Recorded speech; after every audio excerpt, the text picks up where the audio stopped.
Every philosophy is sad. If you talk too much about happiness, you will eventually feel a little unhappy. There is no great truth of man that can be thought to the end without danger to one's thought, neither about religion, nor love, nor death. Everything that is profound appears dark and gloomy at the bottom, and no abyss can be stared into for long without dizziness and horror. The more you think about life, the more its pitfalls open up and reveal its pitfalls. So if you talk a lot about misfortunes in life, in the end, you no longer see life but misfortunes.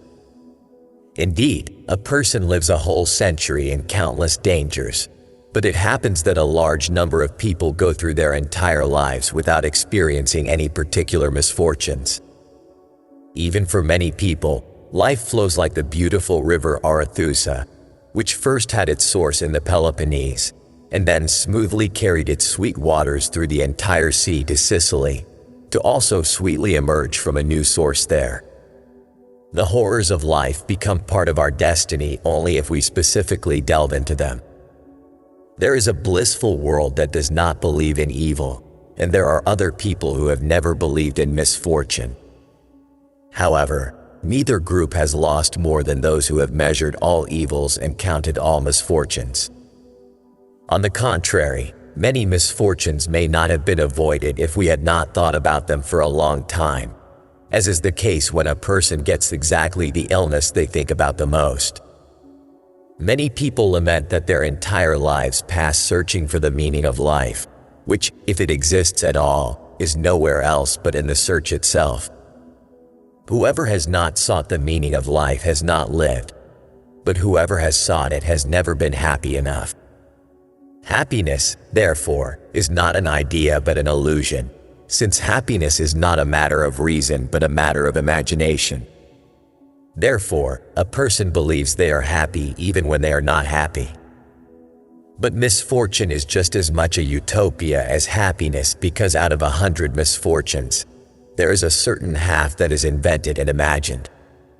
Therefore, one can only speak of what can be the object of happiness or misfortune, but one cannot speak of who is happy and who is unhappy. Whoever thinks they are happy is indeed happy. It would be impossible to prove to someone that they are not happy only with formulas or doctrines about happiness. However, invented happiness or imagined misfortune are still complete realities, because they can last a lifetime, and because every person is sure of what they feel even when they are not sure of what they think. At least, the least happy are those people who would have every reason to be happy. There are people who own gold mines and do not feel happy, and there are people who do not feel unhappy even after an event that others would consider a human life catastrophe. This means that happiness is a matter of opinion and does not represent anything in itself. Happiness, it is still just a fiction. And if happiness exists, then it is only in desires, because desire is movement and action, meaning the only life and the only true joy. Undoubtedly, there are people who cannot be happy with any virtues or any wealth. There are people born for unhappiness, just as others are born for music. One must have some talent for happiness, just as one must have a soul to be truly unhappy. Small people can be happy, but small people do not know how to be unhappy. Wealth is not the main condition for happiness, no matter how much it may seem to be. On the beautiful silver coins of Phocaea and Mytilene, reliefs of the goddess Aphrodite and the poetess Sappho were depicted, as if to say that above happiness and wealth stands unsurpassed happiness in love and beauty. But beauty and love are joys that are not enough for a poor person, because they are frightened and terrified of life since they started walking in the sun. Therefore, they have always thought that gold is the only source of security for their lives. A source of security, but not of happiness. It is in the nature of man that when he thinks only by comparing, and there is no thought other than by analogy. And material wealth is precisely something that is easiest to compare with other wealth, but which in these comparisons only loses. Therefore, material wealth can never be complete happiness. Only happiness is solitary, indivisible, incomparable, and happiness that stands apart from all other blessings of man is the happiness of all happiness, the central nerve of our love for life, the true illusion of man about destiny. Such indivisible happiness is genius, courage, honor. Indivisible and incomparable happiness is only glory. All great happiness is accidental, and there is no man who has invented a single happiness. It is not true to say that every man is the maker of his own happiness. On the contrary, it is true that man is always the maker of his own misfortune. Because out of 1,000 misfortunes, there is only one that befalls us from God, and that is death, although death is not misfortune, or at least not the greatest. All other miseries are the work of man, even his own illness. Therefore, if happiness is accidental, misfortunes are not accidental. For each of our misfortunes, we are to blame for our levity, or our pride, or our foolishness, or our vice. And for physical illnesses, only our spiritual illnesses are to blame, unhealthy and vicious thoughts. For financial misfortunes, either our levity or our sensuality is to blame. Even a person who is run over in the street can first blame himself and only then blame others. Therefore, throughout life, man does more harm to himself than good. What we achieve with our memory, we spoil with our vices. And what we achieve with our kindness, we ruin with our vices. And finally, what we achieve with our wisdom, we lose with our temperament. Because there is something stronger and more decisive than all our forces, and those are our weaknesses. The ancient world knew about man's enmity towards himself.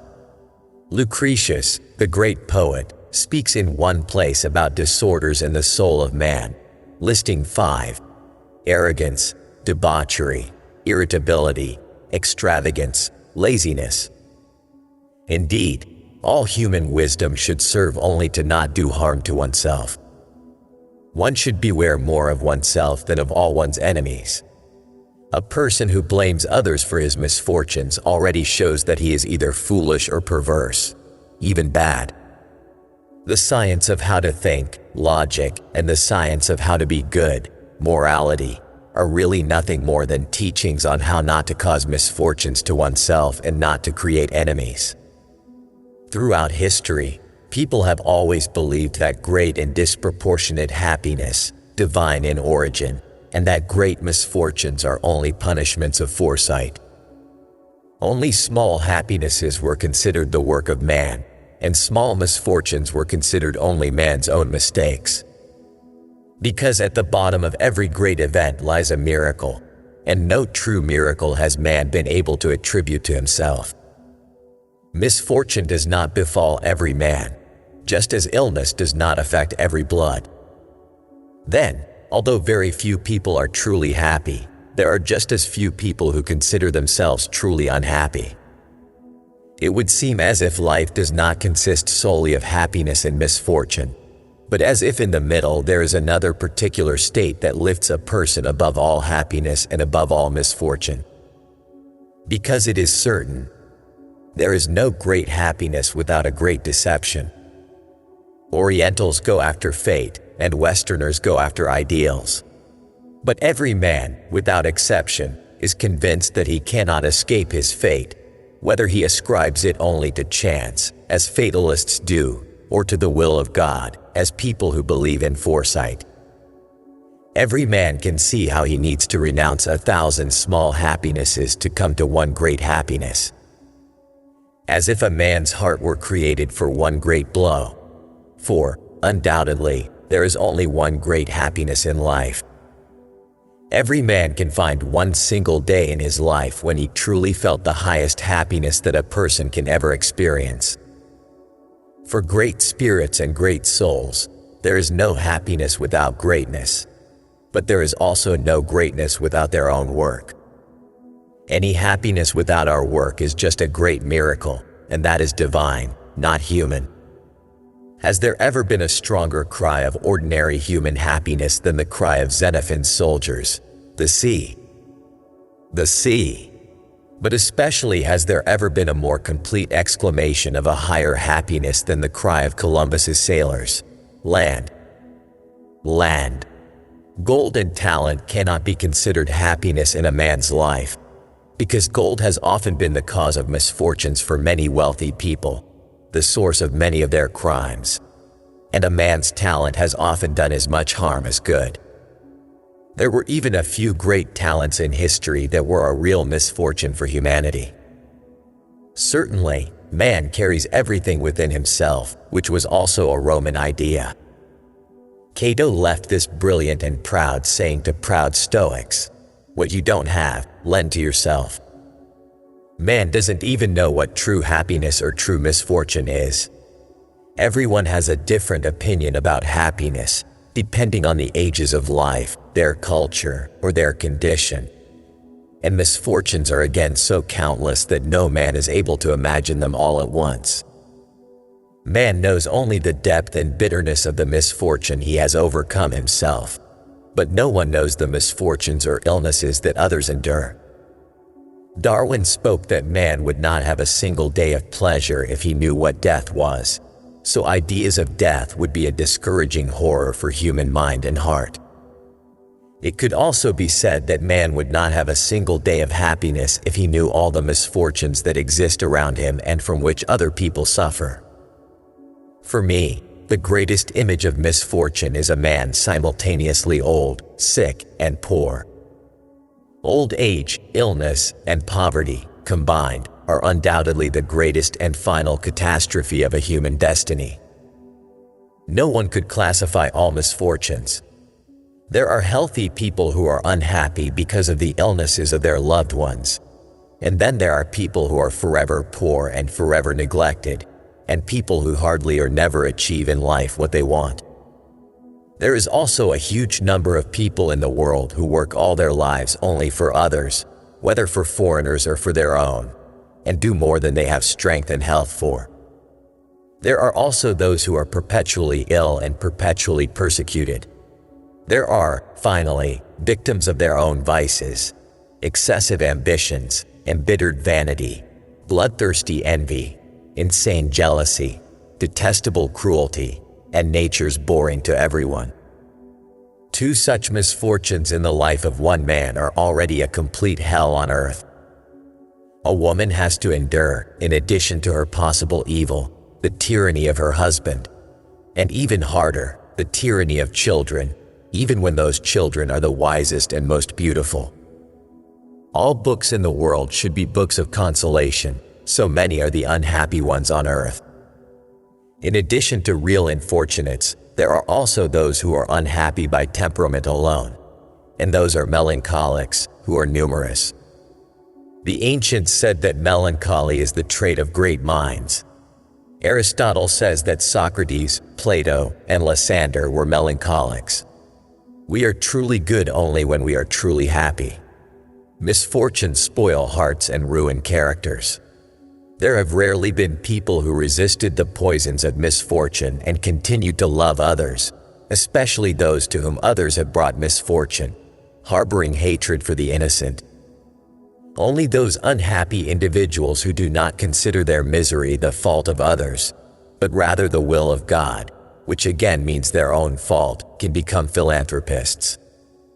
Poverty is the greatest misfortune because it poisons a person with such hatred. And a great misfortune of a person is that in misfortune, they acquire a negative opinion of people and lose friends. Undoubtedly, no one can believe that they alone are the cause of their own misfortune, and that everyone else deserves the goods they have. Even in the Middle Ages, the poor believed in their impoverished neighborhoods that the wealthy sent epidemics to them, which means that even in those devout centuries, people did not believe that every evil comes from heaven. Only in very primitive times and in the East did people blissfully believe that someone is rich simply because they were born under a lucky star and deserves attention and respect just because divine grace was poured on them before someone else.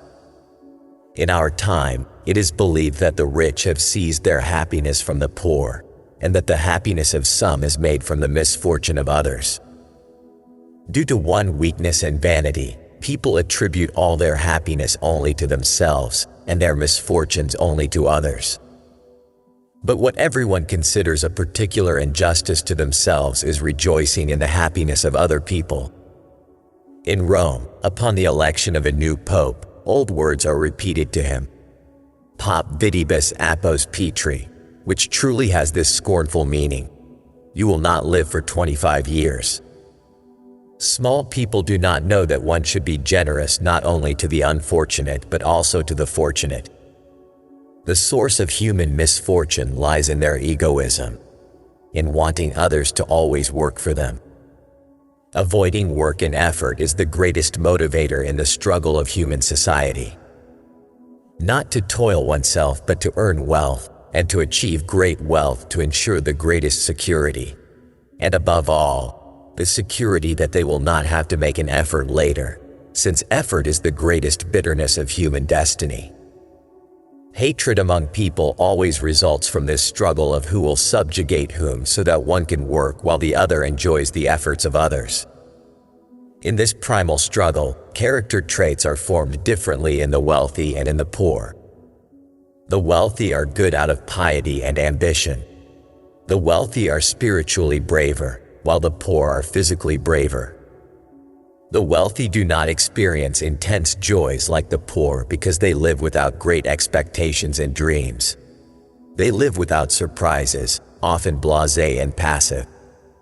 The wealthy are more perverse, while the poor are more chaste, as perversion comes from satiety and laziness, and chastity comes from labor, which is a great moralizer of life.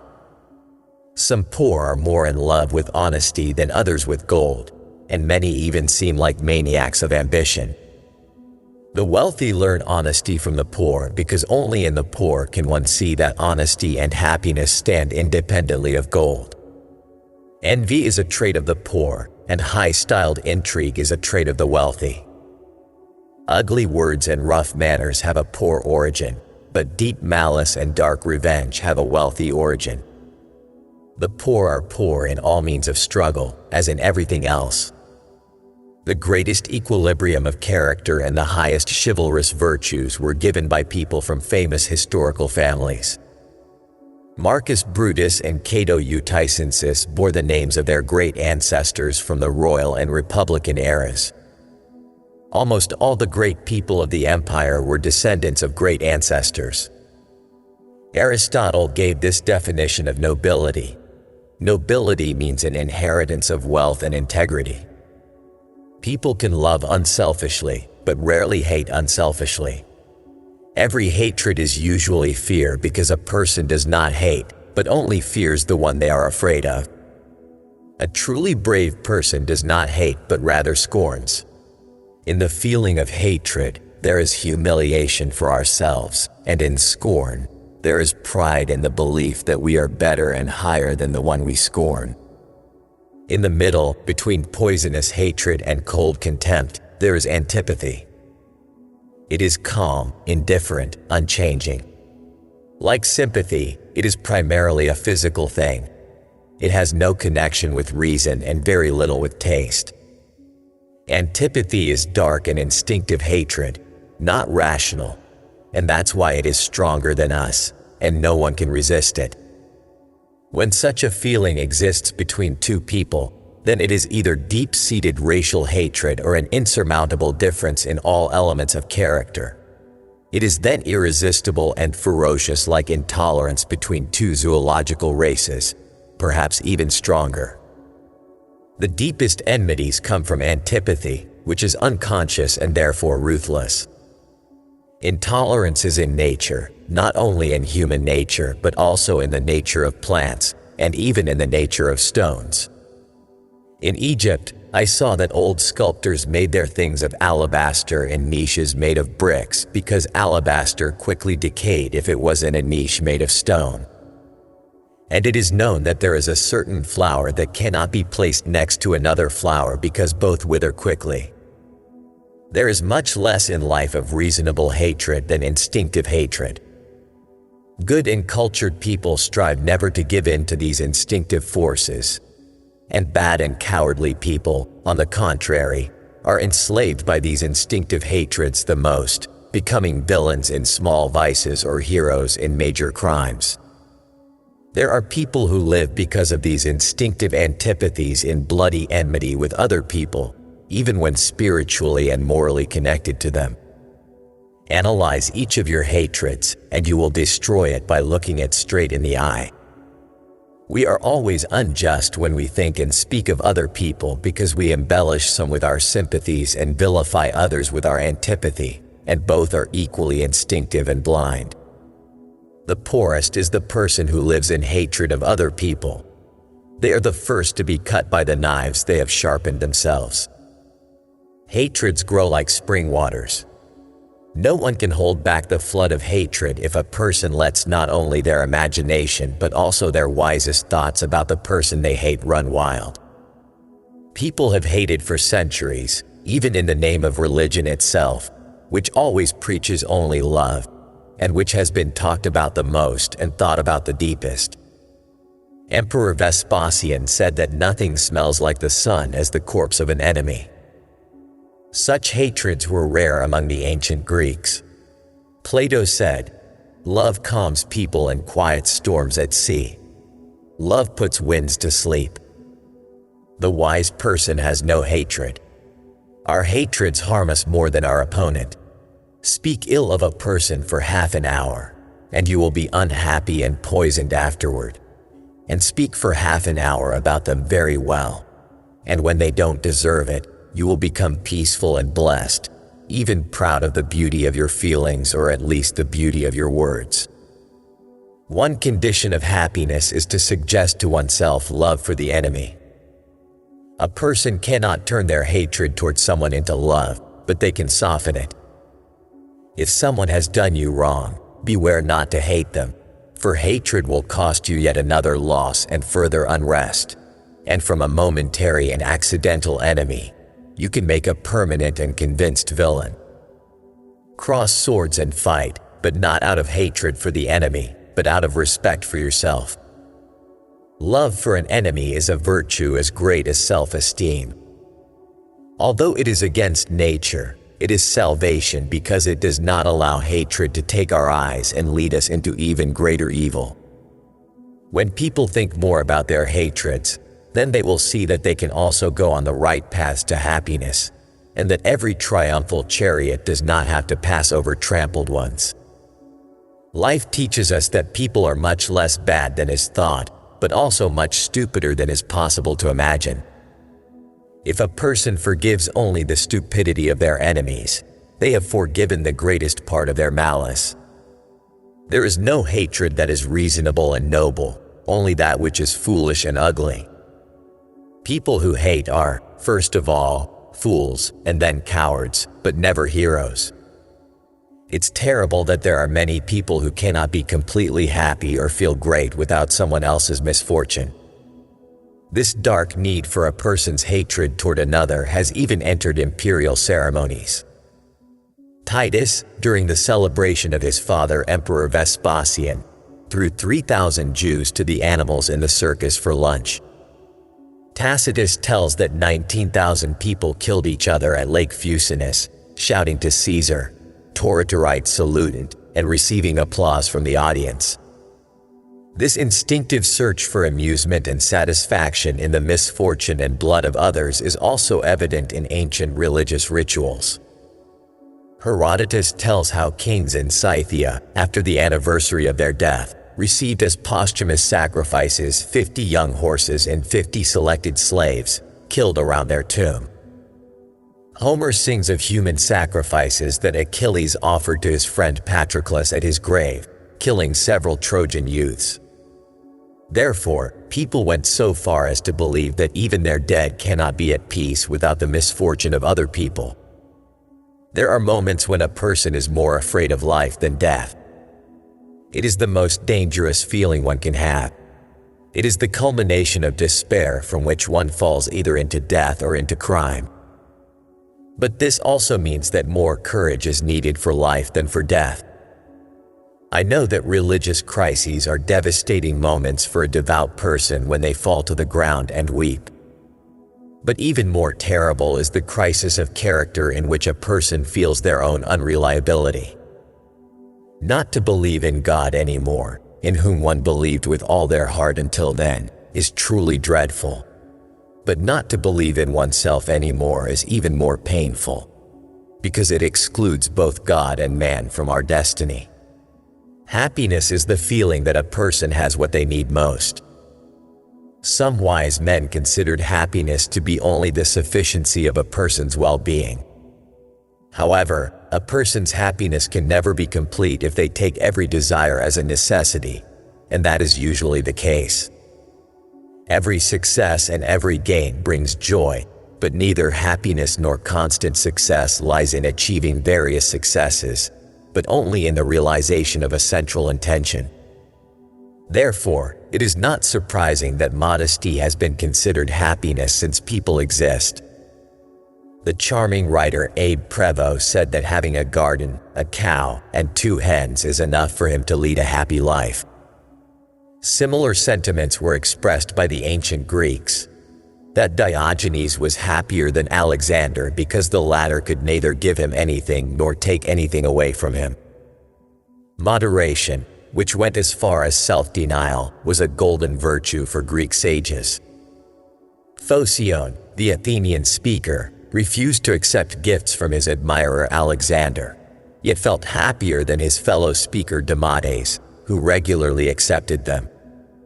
Socrates taught his science for free, even to wealthy students like Alcibiades and Critias, and refused the offer of the Macedonian king Archelaus to live in his court, explaining that he could not accept a kindness he himself could not return.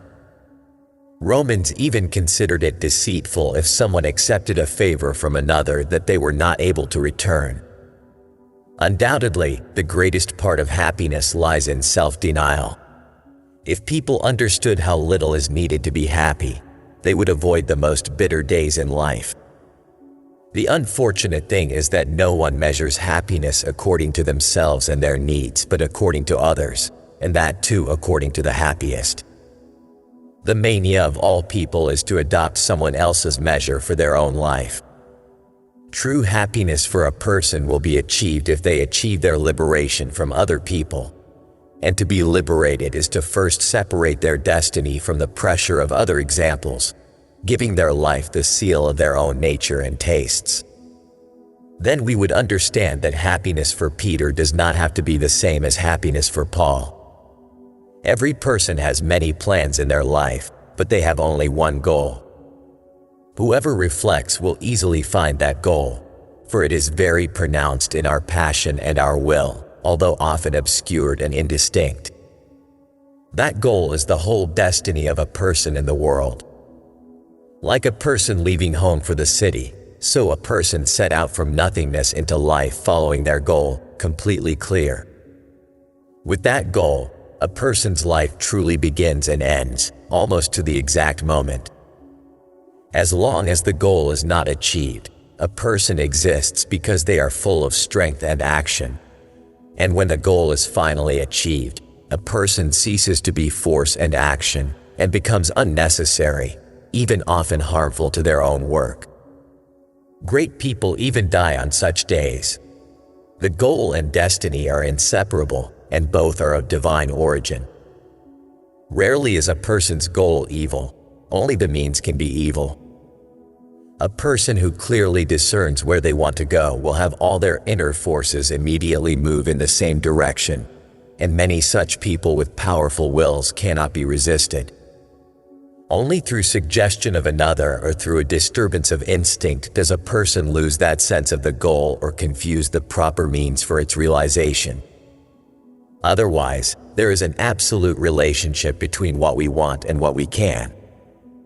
No one wishes to overthrow a lion, like Hercules, nor to run like a marathon runner, nor to become an emperor, like Napoleon, nor to play like Paganini. Everyone knows in advance how much weight they can lift and how far they can jump because there is a dynamic relationship between us and the goal. No one, except disturbed spirits, desires absurdities. A person who sees the goal most clearly is the strongest person. Nomo Unis ID is the strongest person because they are entirely concentrated, irresistible, invincible. These are often great conquerors, but they are also great artists, both children of the sun and glory. One character in Ibsen's drama says that there are people who want something with such force that nothing can resist them.